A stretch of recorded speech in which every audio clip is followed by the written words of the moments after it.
Assalamualaikum warahmatullahi wabarakatuh. Yang terhormat Bapak Fasilitator Pak Lutfi Alam dan Bapak pengajar praktik saya Pak Anwar. Hari ini kebetulan untuk memenuhi salah satu tugas aksi nyata saya di program Guru Penggerak, hari ini saya mau melakukan coaching yang berbasis supervisi akademik bersama salah satu rekan sejawat saya di mata pelajaran bahasa Inggris, namanya adalah Ibu Fatma. Ya, apa kabar Bu? Alhamdulillah baik. Oke, jadi rencana dalam beberapa waktu ke depan saya akan masuk ke kelasnya Ibu Fatma, mengobservasi kelas yang beliau ajar. Tetapi sebelum itu akan ada tahapan praobservasi terlebih dahulu. Nah, kita mulai saja kalau begitu Bu. Iya, silakan. Jadi terima kasih banyak atas waktu yang diluangkan hari ini. Yang pertama, kira-kira dari obrolan kita hari ini apa yang kira-kira Ibu harapkan dari obrolan kita? Terima kasih sebelumnya karena saya bisa jadi salah satu dari banyak guru yang Bapak pilih untuk diobservasi. Senang sekali rasanya karena dengan adanya kegiatan ini kita bisa sharing, saya bisa belajar dari Bapak, terus kita bisa bertukar pengalaman, bertukar informasi. Karena kebetulan saya kan belum ikut ini. Kita masih sama-sama belajar, ya, dan kebetulan kami berasal dari mata pelajaran yang sama. Ya. Jadi ya kurang lebih seperti itulah Pak. Kita dengan adanya kegiatan ini kita bisa sharing, bisa ada tukar pikiran, bisa tukar informasi dan sebagainya. Oke. Jadi insya Allah besok ya Bu, kita akan masuk ke kelas yang Ibu ajar, ke pelajaran bahasa Inggris. Nah, sebelum itu saya mau tahu kira-kira kelas dan materi apa yang akan Ibu ajarkan nantinya. Oh ya, kebetulan besok itu saya mengajar di kelas 11 dan materinya itu passive voice. Oke, jadi materinya adalah passive voice di benar. kelas 11 Iya, IPA ya Bu? Iya. Oke, kalau boleh tahu kira-kira tujuan pembelajaran nantinya akan seperti apa? Apa yang Ibu harapkan dari pembelajarannya nanti? Oh ya, kalau tujuannya sendiri kan kita tahu bersama bahwa untuk materi passive voice ini siswa itu kadang sulit untuk membedakan yang seperti apa sih pasif dan aktif itu. Nah, jadi saya harapkan dengan setelah saya mengajarkan materi ini, siswa itu lebih bisa menggunakan, bisa membedakan yang mana kalimat aktif, yang mana kalimat pasif. Jadi tujuannya kurang lebih agar siswa bisa menggunakan dan lebih paham tentang penggunaan passive voice itu sendiri. Oke, jadi bagus sekali Bu. Jadi tujuannya sudah sangat memang terarah, bahwasanya kan selama ini saya juga yang mengajar guru bahasa Inggris, memang ternyata salah satu hal yang agak sulit itu yaitu mengajarkan grammar. Salah satunya yaitu adalah passive voice itu sendiri. Karena di dalam teks biasanya kita temukan ada kalimat aktif dan pasif, tetapi siswa tidak mengerti bagaimana cara penggunaannya. Oke, bagus sekali Bu. Nah, kira-kira apa yang akan jadi fokus pengembangan Ibu nanti di kelas yang ingin Ibu capai? Ya, mungkin kayak seperti untuk area pedagogiknya, jadi siswa itu lebih paham lagi, lebih tahu lagi, lebih bisa membedakan pasif itu yang seperti apa, aktif itu seperti apa, dimasukkan ke kalimat bagaimana, digunakan untuk di kehidupan hari-harinya seperti apa, seperti itu Pak. Oke, jadi bagaimana kalimat pasif dan aktif bisa dikontekstualkan dengan kehidupan mereka sehari-hari. Nah, kira-kira alasan Ibu memilih cara itu karena apa Bu? Maksudnya? Alasannya misalkan kenapa Ibu misalkan memilih materi passive voice ini supaya bisa dikontekstualkan atau sesuai dengan kehidupan mereka sehari-hari. Ada alasan lain kenapa Ibu memilih materi ini? Karena begini Pak, kalau persoalan kalimat aktif dan kalimat aktif pasif itu kan di bahasa Indonesia juga kan ada. Ya, jadi kalau kita kayak konversi dia ke bahasa Inggrisnya, jadi anak-anak lebih tahu, oh ternyata bahasa Inggris juga ada begitu ya, ada kalimat aktif, ada kalimat pasifnya. Jadi mungkin lebih mungkin mereka lebih merasakan, oh ya ternyata di bahasa Inggris kalau kita gunakan kalimat pasif itu strukturnya begini, susunan kata-katanya seperti ini. Seperti itu, Pak. Oke, betul Bu. Jadi bahwasanya ada alasan tertentu kenapa Ibu menggunakan pembelajaran passive voice ini supaya bisa digunakan di kehidupan mereka sehari-hari yang ternyata dipelajari juga di mata pelajaran Iya, bahasa dan, Indonesia. dan kebetulan memang materi di kelas 11 untuk semester genap itu materi pertamanya ya ini yang passive voice ini. Jadi memang sudah sesuai dengan ini, sudah sesuai dengan kurikulum bahwa materi di kelas 11 untuk semester genap ya passive voice untuk saat ini. Oke Bu. Terus kira-kira apa yang strategi yang Ibu siapkan sebelum Ibu mengajarkan materi ini nanti di kelas? Apakah ada strategi yang akan Ibu lakukan di kelas, akan seperti apa untuk pembelajarannya? Ya seperti biasa kalau kita mengajarkan structure, minimal kita tuliskan dulu strukturnya seperti apa, formulanya seperti apa, rumusnya gitu kan. Lalu kita jelaskan, ya lebih ke menjelaskan. Setelah itu anak-anak membuat contohnya sendiri. Lalu bergantian naik ke papan tulis, terus bekerja sama dengan teman-temannya, saling kadang ada siswa yang kalau misalnya langsung ke gurunya dia itu tidak paham, tapi pada saat temannya yang menjelaskan dia lebih paham. Jadi mungkin saya akan membentuk kelompok-kelompok kecil, jadi yang lebih tahu dia mengajar temannya yang masih kurang paham seperti itu. Dan kalau misalnya sudah lihat perkembangannya, mereka sudah bisa mengerjakan, sudah bisa kasih contoh-contoh sederhana. Saya ada strategi yang saya anggap ini sangat menarik buat mereka. Saya ada semacam kuis begitu Pak, ya, semacam kayak games begitu. Nanti akan saya berikan mereka games, jadi untuk biar nggak boring, biar mereka lebih paham lagi. Oh ya, ternyata grammar itu bisa dijadikan mainan, bisa dijadikan game gitu. Jadi saya siapkan nanti. Iya, betul. Bahwasanya belajar bahasa Inggris itu tidak sulit yang kita bayangkan. Bagaimana caranya? Sengeri yang mereka pikirkan. Saya juga tadi dengar bahwasanya akan memanfaatkan teman-temannya, itu berarti Ibu akan menggunakan tutor sebaya, Bu. Nah, itu adalah salah satu hal yang menarik, bagaimana caranya siswa kita di kelas tidak hanya belajar dari gurunya, tetapi sumbernya berasal dari teman-temannya. Mungkin bisa jadi kalau dia bertanya ke gurunya lebih sungkan, jadi dia boleh bertanya ke teman-temannya yang lebih paham. Oke, sekali Bu. Nah, kira-kira untuk strategi yang Ibu akan lakukan nanti di kelas, apakah Ibu menyiapkannya sudah lama atau baru akan disiapkan, Bu, atau bagaimana? Sebelum kita merampungkan RPP, sebelum kita membuat perangkat-perangkat itu kan sebenarnya sudah ada bahwa ya ini RPP, LKPD-nya kan sudah ada. Jadi otomatis yang strategi yang seperti yang saya sebutkan tadi itu kan sudah ngikut. Jadi memang ya kurang lebih ya sudah lama lah pada saat kita buat perangkatnya, ya itu sudah ngikut, sudah disiapkan juga. Oke, betul Bu. Jadi bahwasanya perangkat pembelajarannya sudah disiapkan dengan baik, kemudian akan diaplikasikan nanti di kelas juga dengan baik juga. Nah, kira-kira apakah Ibu memerlukan support mungkin atau dukungan dari pihak sekolah mungkin atau rekan-rekan Ibu supaya dapat membantu Ibu nanti melakukan atau mengaplikasikan strategi Ibu nanti ketika mengajar? Oh iya, benar sekali, kita butuh apapun ya, kita tidak bisa lepas dari support dari orang lain, orang yang di luar kita, apalagi support dari pihak sekolah, karena kita walaupun kita punya strategi, metodenya bagus, kalau misalnya kurang support dari pihak sekolah, sarana prasarananya seperti itu minim, ya susah juga kan Pak. Jadi selain support dari sekolah, dari teman-teman juga, dari teman kan lebih ke mungkin dia ada saran, mungkin dia ada masukan yang Ibu bagusnya mungkin metode ini kan, bisa seperti itu. Ya, kalau sekolah ya lebih ke menyediakan sarana dan prasarana seperti itu. Oke, bagus sekali Bu. Misalnya sarana dan prasarana juga memang sangat membantu kita ketika kita mengajar di kelas. Iya, benar.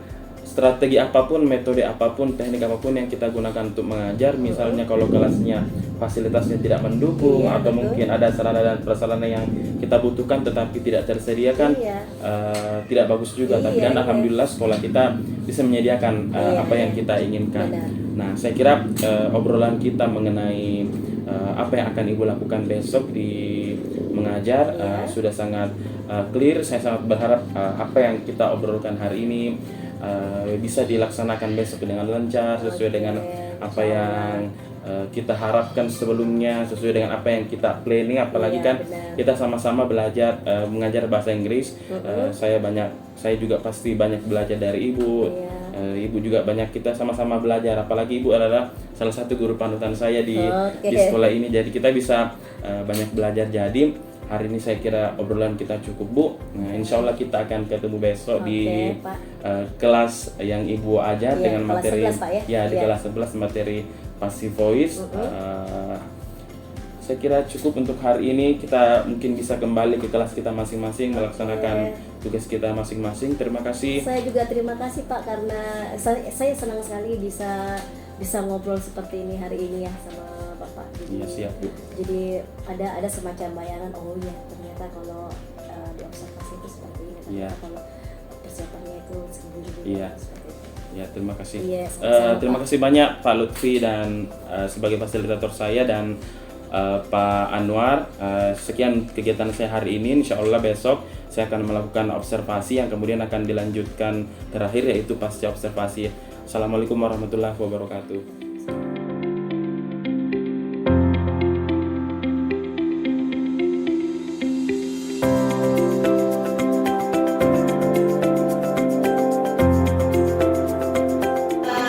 Before we start, I would like to please listen to me. Remember your pocket, anak, Semua ya, layak, diam, rumit, jangan digunakan, hafal. mungkin, berbalik. Alif,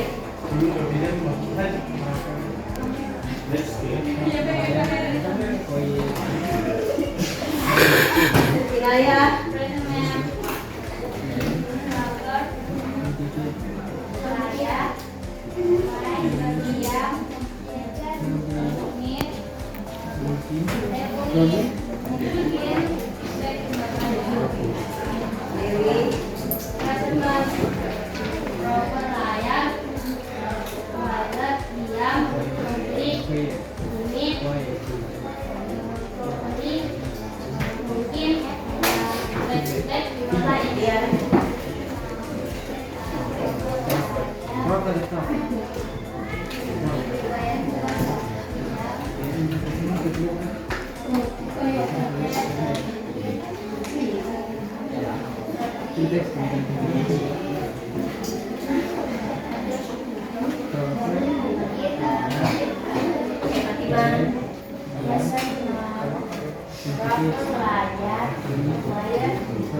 Dian, Fatimah, Hasan Jamil,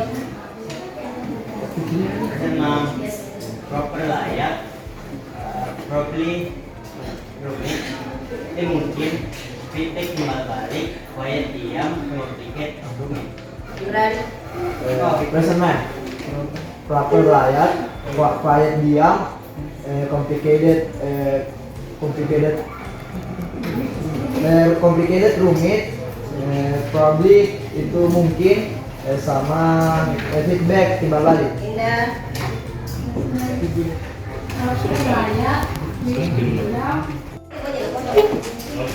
Okay, today we are going to learn about passive voice.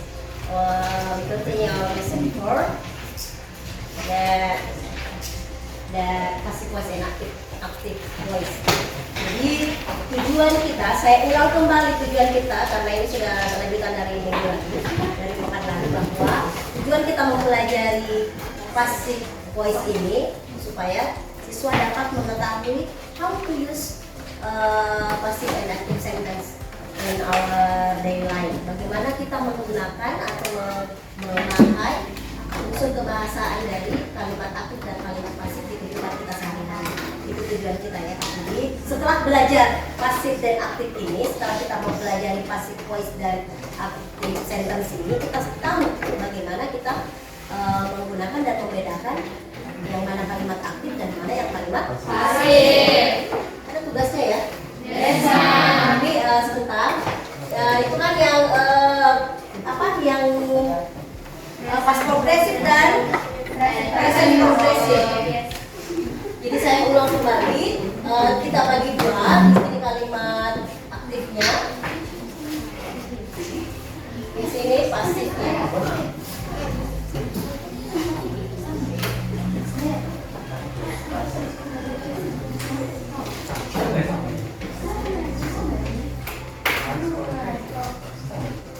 Apanya?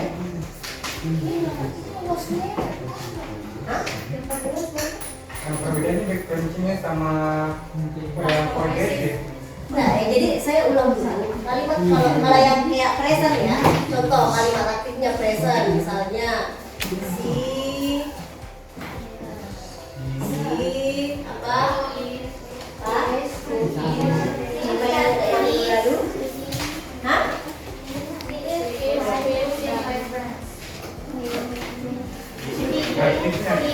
Kalimat aktif untuk present.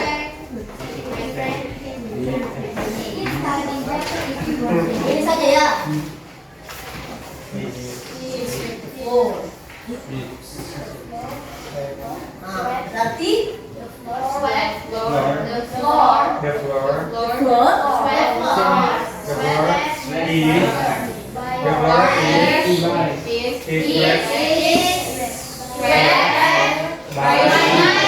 by here.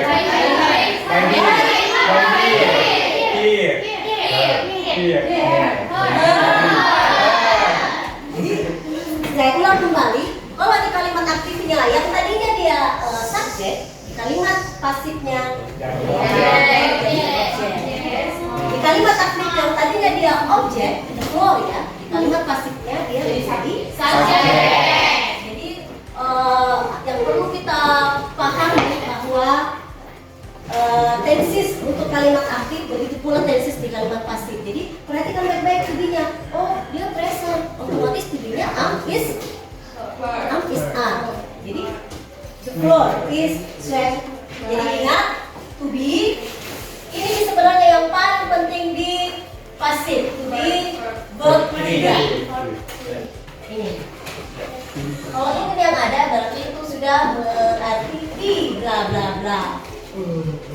Dia menyapu aktif ya lantai. Kalimat pasifnya lantai disapu oleh dia.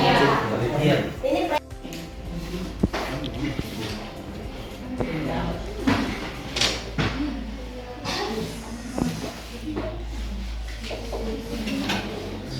not progresif. Pas ya. Sama. Iya. Sebentar ya. Pas. Iya, yang biasa.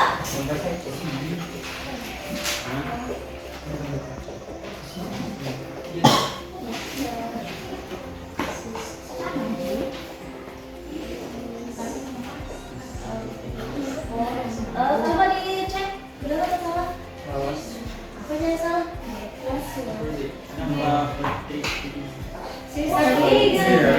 Yang perfect tense mau dia past tense asal progresif, ini nih modelannya, ciri-cirinya. Jadi the ball is being kicked by dia. Jadi sudah berapa tense di sini? Tiga juga? Present, present, past, present progresif, progresif. Nah, siapa lagi yang mau bikin past progresifnya?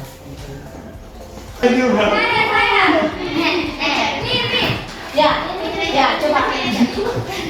Ini kita benar-benar bisa memetakan bahwa oh ini subjeknya, ini kata kerjanya, ini objeknya. Iya,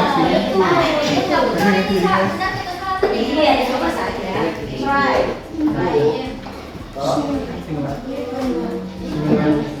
Coba.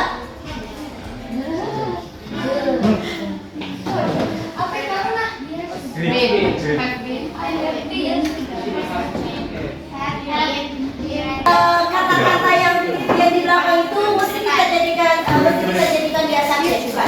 Jadi kalau kita pintar melihat, oh ini nih yang objeknya. This is the object. This is the subject. Oke? Ya. Jadi fact. Kita ke past. Pokoknya kita dulu.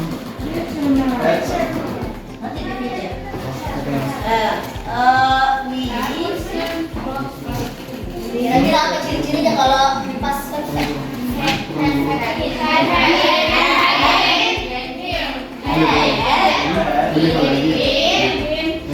misalnya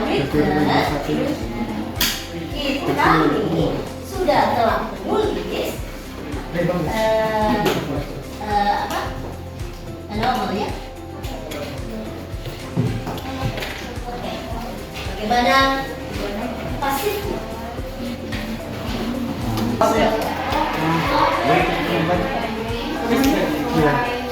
Ini sebenarnya kalau masuk di perfect karena kata kerja ketiganya kan sudah terbentuk, sudah ada. Kita kerjakan saja.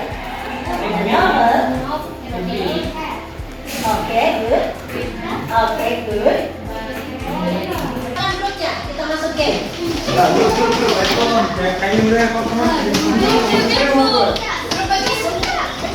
Tidak ada grup di masuk semua jika di grup bergabung. Tidak. Cuma 37 peserta. Saya heran. Saya PN-nya klik start, mulai kerjakan soal-soal. Itu ada kaitannya dengan pasti poin kita hari ini. Ya. Jangan tidak ada datanya. Ya, sudah ada yang berhasil masuk?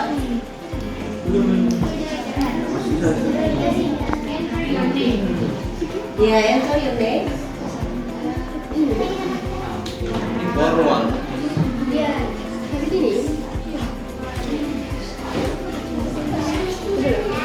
Ada waktunya itu?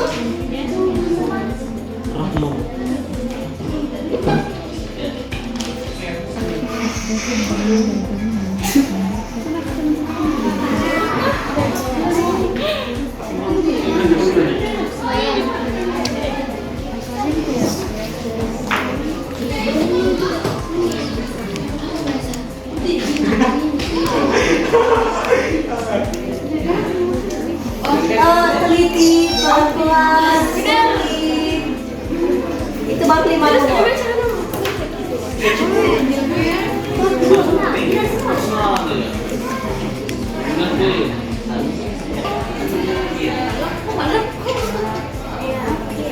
Berarti kan ada waktunya tuh. The kid has broken the window. Kira-kira apa pasifnya?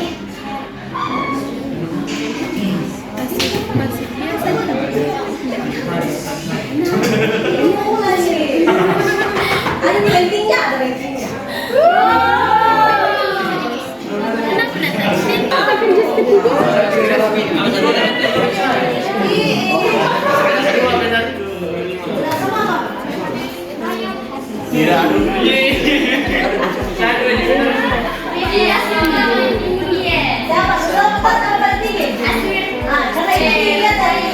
Penggunaan waktu sama benarannya. Berapa benarnya? Putri, Imran, Iksan Jamil, yang lain tidak masuk karena banyak waktu tidak pakai.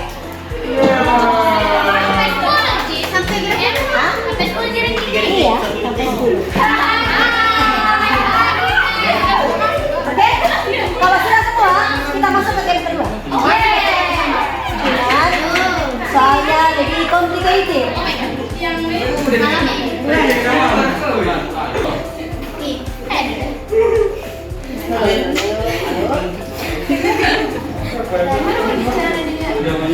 Oke, masuk ke grup, silakan.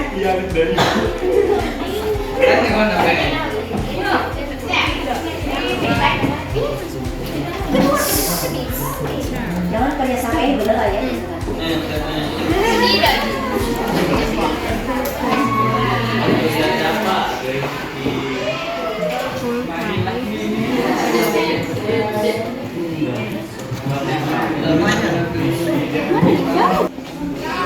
Apa yang belum masuk?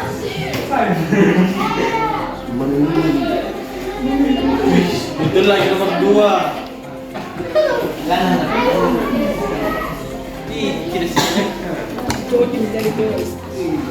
Yang itu yang menurut kalian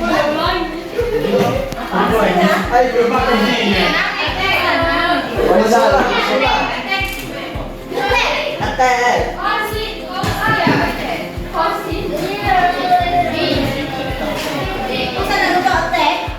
Menyerah. Jadi teknisnya saya harapkan yang pelajaran kita tadi itu membuat kalian paham bagaimana menggunakan aktif dan pasif voice, bagaimana kita menggunakan kalimat aktif dan kalimat pasif. Dan saya harapkan juga melalui game itu menambah khasanah berpikir kalian, menambah informasi kalian bahwa ternyata belajar itu bisa kita jadikan games, bisa kita bisa kita buat jadi lebih comfort, lebih nyaman. Jadi cari banyak sekali sebenarnya yang bisa cari di sekolah-sekolah yang lain ya. Kalian cari sendiri, ya. Oke, thank you for today. Thank you, thanks for your attention. Assalamualaikum warahmatullahi wabarakatuh.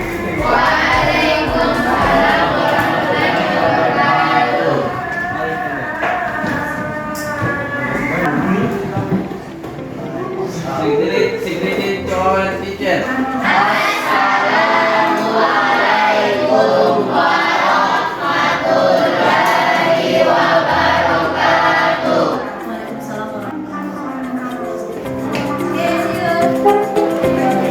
wabarakatuh. See you.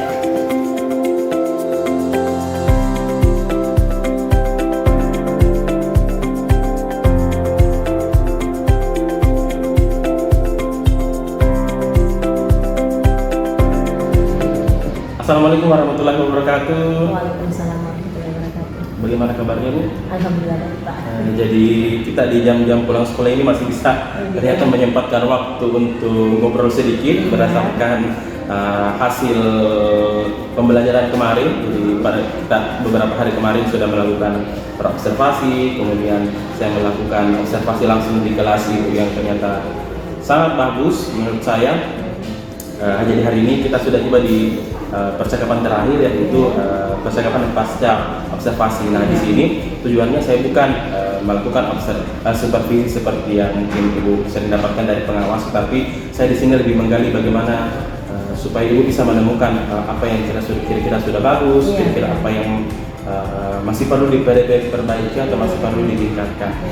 Nah kemarin beberapa hari kemarin kita sudah melakukan pembelajaran di kelas yang menurut saya sendiri kelas yang Ibu ajar kemarin itu dan cara Ibu mengajar itu sudah sangat baik. Kenapa saya bisa bilang begitu? Bahwasanya kita sudah melakukan percakapan observasi yang ternyata rencana pengembangan Ibu dan apa yang ada di kelas itu sudah menurut saya sudah sangat sesuai. Meskipun itu mungkin ada beberapa yang perlu diperbaikan, kita mungkin akan ada perbaikan selanjutnya. Nanti kita akan ngobrol-ngobrol sebentar. Nah, yang pertama kira-kira saya ingin tahu kira-kira bagaimana perasaan Ibu setelah melakukan proses pembelajaran kemarin, apalagi kemarin ada saya yang hadir langsung di kelas yang mungkin biasanya hanya Ibu sendiri dan visual sendiri di kelas. Kira-kira bagaimana, seperti apa perasaan Ibu? Oh, kalau ditanya perasaan, senang ya. Iya. Pertamanya senang. Kenapa senang? Karena saya menganggap bahwa saya yang dipilih untuk diobservasi sama Bapak, jadi bagian dari program bergerak. Jadi di antara banyak guru saya dipilih di observasi. Senangnya karena begini rasanya diobservasi, begini ternyata program guru penggerak itu seperti ini, ada kegiatan-kegiatan yang harus dia lalui dan dia lakukan. Jadi ya senang. Ada perasaan perasaan deg-degan karena seperti yang Bapak katakan tadi bahwa tidak seperti biasa kita ngajar biasa, guru saya sama siswa-siswa saja. Ini tiba-tiba ada yang memperhatikan, ada yang menilai. Walaupun mungkin bukan penilaian seperti apa ya, cuman ya apapun itu kalau misalnya kita kayak diawasi begitu ya sedikit grogi ya. Seperti itu. Apalagi kita dari mata pelajaran yang sama. Benar, yang sama iya. Nah yang kedua Bu, kira-kira menurut Ibu kan Ibu sudah melakukan proses pembelajaran kemarin. Kira-kira apa yang menurut Ibu sudah bagus dari pembelajaran kemarin dan apa kira-kira yang ternyata ini yang masih perlu ditingkatkan atau ini ternyata masih belum sesuai rencana saya. Kira-kira seperti apa Bu? Yang pertama yang sudah baik dulu lah. Oh iya, baik dulu ya. Kalau saya tidak pernah menganggap bahwa apa yang sudah saya lakukan itu baik semua. Tapi ya baiklah, mungkin beda-beda ya, beda-beda pandangan orang. Kalau saya pribadi itu selalu saya mengoreksi sudah baik atau tidak. Tapi apa yang saya rencanakan itu sudah saya lakukan, dan biasanya rencana itu kan biasa kita pasti bukan bikin yang baik ya. Jadi deretan urutan-urutannya itu sudah saya lakukan, menjelaskan, mereka mengerjakan, memberikan game apa segala macam. Jadi so far ya sejauh ini baik. Kemudian Bu, kira-kira yang tadi yang kedua yaitu apa yang perlu diperbaiki atau mungkin perlu ditingkatkan lagi? Oh ya, gini, itu lebih kekurangan ya Pak? Iya, mungkin seperti itu. Ya, jadi karena jumlah siswa yang banyak, kelas yang besar, kadang kita sulit untuk mengidentifikasi, oh ini siswa yang masih kurang, ini siswa yang belum mengerti. Jadi kekurangannya itu karena kita tidak bisa benar-benar membuat mereka paham semua. Terus dari segi mengajar mungkin ada? Ya? Dari cara ibu mengajar mungkin atau aktivitasnya mungkin dari awal. Oh iya, yang kemarin itu saya lupa. Kemarin itu mungkin karena grogi juga ya, ada bapak tiba-tiba bapak terus. Jadi saya masuk itu Pak langsung mengabsen. Saya lupa mempersiapkan. Biasanya kan kita supaya kita tahu kesediaan anak-anak kita belajarnya gimana, kita siapkan dulu, berdoa dulu. Itu saya lupa. Ya, persepsi ya Bu ya. Iya, persepsinya itu saya lupa. Jadi saya langsung mengabsen, terus langsung memberikan tujuan pembelajarannya ini, langsung saya menjelaskan. Iya gitu. Jadi ya begitulah kalau misalnya tidak semuanya dalam kan setiap hari mengajar, pasti ada dalam satu hari itu saya kurang menyaksikan. Iya, betul. Saya sangat setuju dengan Ibu bahwasanya ya kita perlu sebenarnya memandang sesuatu hal yang memang kalau kita menurut kita segala sesuatu tidak boleh dianggap sudah sangat bagus, tetapi kita perlu mengambil pelajaran dari apa yang menurut kita ini sudah terlaksana dengan baik, tapi kita perlu masih ambil pelajaran lagi untuk supaya bagaimana pembelajaran selanjutnya lebih baik lagi. Nah, kira-kira kan tadi Ibu sudah bilang bahwasanya cara Ibu mengajar dan kelas yang tadi sempat Ibu melakukan persepsi, terus tadi mungkin Ibu masih kesulitan menemukan bahwasanya mereka masih beragam di kelas dan belum bisa menentukan ternyata pembelajaran ini yang cocok. Kira-kira faktor apa sih sebenarnya yang jadi pengaruh sehingga hal itu bisa terjadi? Apa kira-kira faktornya? Atau ada hal yang mempengaruhi mungkin dari ibunya sendiri atau mungkin dari siswanya Ibu di kelas? Faktor yang mempengaruhi. Iya, kira-kira kenapa bisa begitu Bu? Iya, seperti yang saya katakan tadi, karena jumlah kelas siswa yang banyak, itu dengan kita sendiri susah dengan keterbatasan waktunya cuma segini, yang harus kita buat mengerti itu sekian orang. Jadi memang agak sulit untuk menghadapi siswa yang beragam. Jadi ya caranya ya kita harus lihat-lihat ini yang agak bisa, ini yang lemah. Jadi bisa kita mungkin ya seperti yang saya katakan sebelumnya di observasi itu yang putar sebaya itu ya Pak ya. Jadi siswa yang sudah mengerti bisa membimbing temannya yang masih kurang. Jadi yang kurang juga tidak sungkan lagi, tidak malu-malu bisa belajar sama temannya yang sudah mengerti. Jadi mungkin dibentuk kelompok-kelompok kecil, jadi ada pembimbing di situ satu orang, beberapa yang jadi. Oke, jadi ya tadi berdasarkan hasil ya Ibu bilang tadi percakapan kita di terobservasi ternyata memang faktornya memang ternyata banyaknya siswa yang beragam yang ternyata kita perlu mengetahui satu persatu. Kemudian tadi mungkin Ibu sudah bahas tadi mengenai apa yang perlu Ibu lakukan di kelas dengan obrolan kita di awal. Ibu ingin mengaktifkan tutor sebaya mereka karena kita bisa tahu mungkin bahwasanya biasanya kan hanya kita dan siswa hanya satu arah dan mereka bisa memanfaatkan tutor sebaya yang lain. Lagian bisa jadi kalau misalnya siswa itu sama kita ke kita langsung itu kan kadang sungkan. Jadi kalau ke temannya mungkin dia tidak malu-malu atau mereka menggunakan bahasanya mereka sehari-hari dengan temannya sendiri yang mereka lebih akrab, mungkin lebih mudah masuk materi itu daripada dia belajar langsung ke gurunya. Ada strategi lain mungkin yang Ibu siapkan selain daripada yang itu?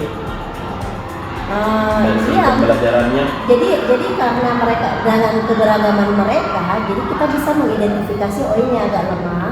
Jadi mungkin ini kalau saya entahlah dari teori mana ini biasa kadang saya ciptakan sendiri, saya buat sendiri. Jadi kayak misalnya ini itu saya memang soal-soalnya itu kasih beragam, saya kasih beragam. Sesuai dengan kemampuan mereka. Sesuai kemampuan mereka ya, jadi yang agak bisa mungkin buat kalimatnya lebih panjang dibanding yang masih kurang. Mereka akan buat kalimat yang lebih simpel seperti itu Pak. Nah itulah itulah sebenarnya yang dinamakan pembelajaran berdiferensiasi. Benar. Jadi kebetulan saya kemarin di grup penggerak, sebelum saya ikut grup penggerak saya kurang tahu namanya apa, tapi kita sudah lakukan di dalam. Nah, ternyata namanya itu pembelajaran berdiferensiasi. Jadi bagaimana caranya kita membedakan beragam karakter murid, beragam kehebatatan mereka supaya mereka bisa nyaman belajarnya, dan apa yang Ibu lakukan tadi itu memang sudah sesuai dengan pembelajaran berdiferensiasi. Tadi Ibu melakukan bahwasanya banyak karakternya siswa di dalam kelas. Terus apa lagi tadi Ibu? Dibedakan tugasnya. Nah, membedakan tugasnya itu sudah masuk ke pembelajaran berdiferensiasi. Karena level pemahaman mereka iya berbeda. Iya. Kalau misalnya kita sapu rata sama semua soalnya kan susah juga. Jadi kasihan ini siswa yang agak lambat ya. Betul, bagus. Bahwasanya kita memang sebenarnya di bahasa Inggris itu agak gampang susah karena bahasa mereka bukan bahasa Inggris itu kan bahasa mereka sehari-hari. Iya. Dan memang di kepala mereka itu bahasa Inggris itu susah. Iya. Jadi untuk menanamkan di pikiran mereka bahwa tidak sesusah itu, tidak serumit itu sebenarnya kalau kita memang mau. Iya betul. Ini untuk menumbuhkan minat saja yang susah. Betul. Pada dasarnya pembelajaran bahasa Inggris berarti kita harus menumbuhkan minat mereka dulu di awal. Iya, benar. Sangat setuju Bu. Selanjutnya kira-kira, Ibu sudah melakukan tadi kira-kira tindak lanjutnya kira-kira akan seperti apa, rencana akan Ibu lakukan. Nah kira-kira kapan rencana ini atau tindak lanjut ini akan Ibu laksanakan? Secepatnya mungkin atau selanjutnya mungkin? Jadi setiap kita kan kalau sebelum mengajar kan ada persiapannya, itu sudah ada plan-plannya. Saya bakal melakukan ini. Dan setelah belajar ada koreksinya, hanya kurang itu diperbaiki. Jadi dan perbaikan itu ya kita akan melakukannya secepatnya. Di pertemuan berikutnya karena kita sudah tahu kurangnya di sini. Yang hasil yang perbaikan itu koreksi cara kita bagaimana ya kita lakukan minggu berikutnya seperti itu Pak. Bagus. Iya sekali Bu. Jadi itu tidak perlu menunggu waktu yang lama untuk melakukan refleksi, untuk melakukan perbaikan dari apa yang kita sudah dapatkan. Iya, apalagi ini kan dari hasil observasi ini kan saya jadi tahu saya kurangnya di sini. Kayak tadi tuh yang saya tidak melakukan persepsi sama anak-anak kan. Iya, minggu depan tuh nanti perbaiki lagi. Nah kira-kira, kalau Ibu sudah punya rencana, sudah punya strategi, terus sudah tahu kapan mau dilaksanakan, setelah nanti dilaksanakan Bu kira-kira apa indikator yang menentukan sehingga tindak lanjut Ibu atau perbaikan tadi itu sudah bisa dikatakan berhasil? Oh iya, umum apabila kita memberikan kuis dan mereka menjawab dengan baik dan sudah benar, itu indikator bahwa kita berhasil. Contoh kecil juga kita kasih soal di papan tulis, terus mereka mengerjakan dan jawaban mereka benar, itu sudah indikator bahwa kita berhasil memahamkan mereka, membuat mereka paham tentang materi kita. Yang kemarin kita lakukan dan jawabannya mereka benar, itu sudah lumayan berhasil ya menurut saya, karena mereka sudah bisa menjawab dengan benar.